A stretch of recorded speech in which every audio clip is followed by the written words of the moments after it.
This week's Parsha is Parashas Mishpatim, which after last week's Parsha, Yisrael seems kind of anticlimactic in as much as that we're dealing with dinim, all kinds of halachas, especially to do with Nevadi Ivri, different halachas to do with different situations of damage between Adam Lechavero, between man and his fellow man. There's all kinds of different halachas and things that apply to running a civilized society on a daily basis. And it's not exactly the type of narrative, the type of exciting events that we had in last week's Parashas Yisrael, the giving of Torah, Har Sinai, and what's going to come later on towards the end of the Parsha with the famous words of Nasav and Nishma, and Moshe Rabbeinu going up to get the Luchos, and all the Parshat. We've a little of a break coming up in terms of Truma and Tetzav. I don't know if you can exactly call it a break because basically it's technical, dry halacha for the most part. And people read the Chumash as a storybook. They want to see events. They want to see things, exciting things taking place. And halacha shir, Hilchos Shulchan Aruch, to learn the various different halachas that apply to everyday life. But I think it's interesting to point out that in as much as Parshas Mishpatim starts off kind of dry from a story point of view, that it's actually not that way in the Zohar.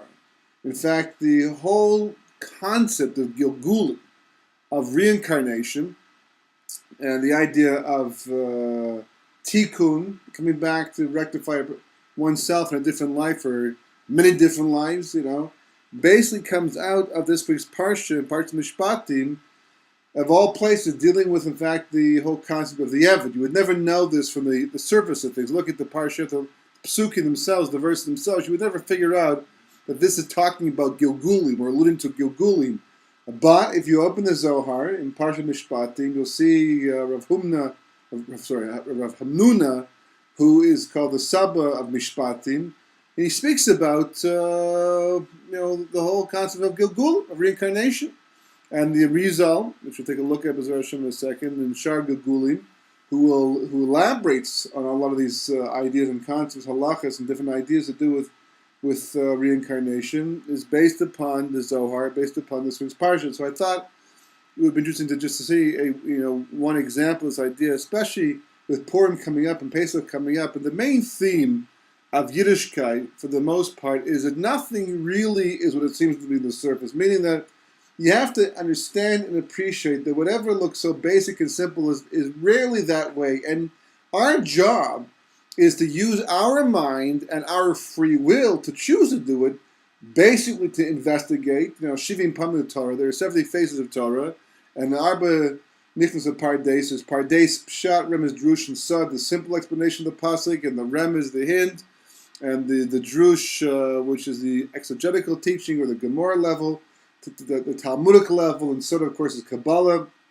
shows you that we have an obligation to go past the surface. The Greeks were seeing is believing. The scientific world today is seeing is believing for the most part. If I can't see it, I don't believe it. Although even they're breaking their own rules now with quantum mechanics, quantum physics, because mostly it's theoretical at this point.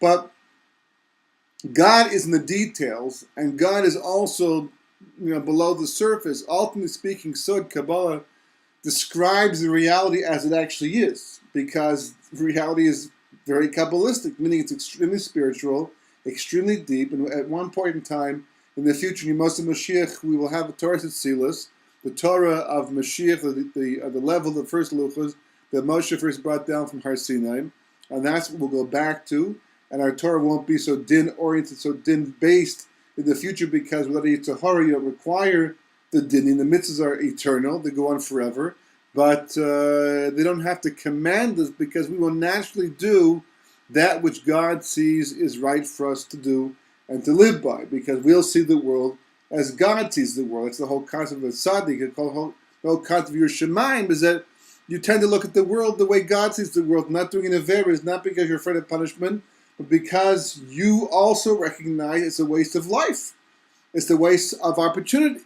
And you'll use your free will to do exactly that which makes the most amount of sense given the mandate of my separations of creation, and we're here to accomplish. So anyhow, it starts off with a commandment to make sure that Moshe spells out the entire Torah the way it's supposed to be understood for everybody. It should be like a Shulchan Aruch, as Rashi points out, meaning it should be accessible, understandable. You can't simply teach the halach and walk away and leave people scratching their heads, saying, what are we talking about over here? It has to be understandable because you have to live by Torah. To live by Torah, you have to understand it. So then it goes quickly into the whole halacha of an eved. Ki sikna eved ivri, when you purchase a Jewish, what you should call indentured slave, right? A servant, somebody who to pay off what either he stole and he can't pay back, or he's too poor to earn a living, so therefore he sells himself to act almost like an apprentice for the most part.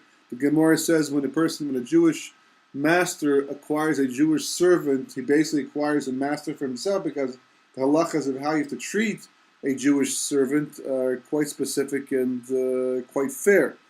So it says, when you acquire him, Sheishanim Ya'avod, for 6 years he will work, V'shviz Yetzei L'chashi Chinam, right? And the 7th year he will go for free. He goes up for free. He doesn't have to buy back anymore his freedom. He has worked off what he is supposed to work off. Im begapo yavo begapo yetzei, v'im balhash ishahu yetza ishto imo. Right? If he comes in basically single by himself, then he goes out single. But if he came in with the wife, he goes out with the wife. Right? So that's the halacha. Basically, is as noted here in the Chumash itself, and in Shar HaGilgulim, which is the 8th section of the writings of the Arizal, as written down by Rav Chaim Vital, and this is Hakdama 8, the 8th Hakdama. They're all called Hakdamas all through the book, because everything basically the Sefer, as he points out, is only an introduction. It's not the full story, right? But he says the following thing: Be'inyan Gilgul and Neshamas, regarding the whole matter of the reincarnation of souls, Lama Misgalgal. Why do we have to reincarnate? Dakin Neshamas is Galgalul the Kamasibo. There are many reasons why a soul has to reincarnate, right? Harishon, the first one, who?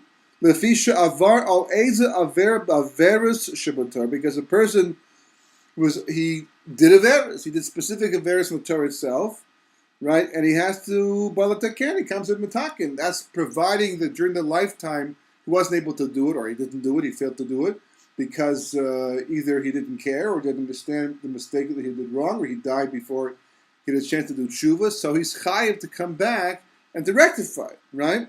The second reason, the second reason is the takin as mitzvahs shechas remain.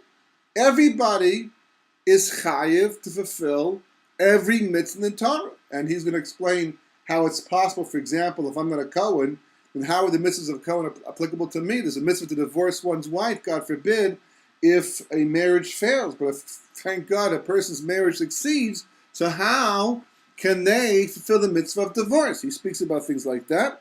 There's all kinds of mitzvahs that aren't always relevant at all times of history. You know, how am I supposed to? It's not fair.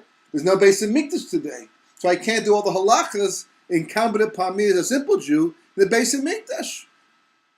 You know, and being a Levi, I can't do all the responsibilities of a Levi, right? So how is it fair in this lifetime that I cannot fulfill mitzvahs that I have to do anyhow at some point in time? So he talks about that, how basically Gilgulim plays a role in allowing us to be able to fulfill mitzvahs that are missing from our cheshbon, from our own life of perfection through Gilgulim, right? That's the third reason. Hashlishis, Shabbat l'tzorach acher. You're coming back for somebody else. In other words, you don't have to come back for yourself. You are not missing a mitzvah. You do not have an avera to rectify, right? You're coming back for the sake of others, ladricha metaknam, to guide them and to rectify them. You're coming back as a helper for somebody else. Hinei harishana hi karu lechet, right? So the first reason, he's close to chet. In other words, he did a chet. He's got a shaychet to chet. He's somebody who's not always doing the right thing according to the Torah.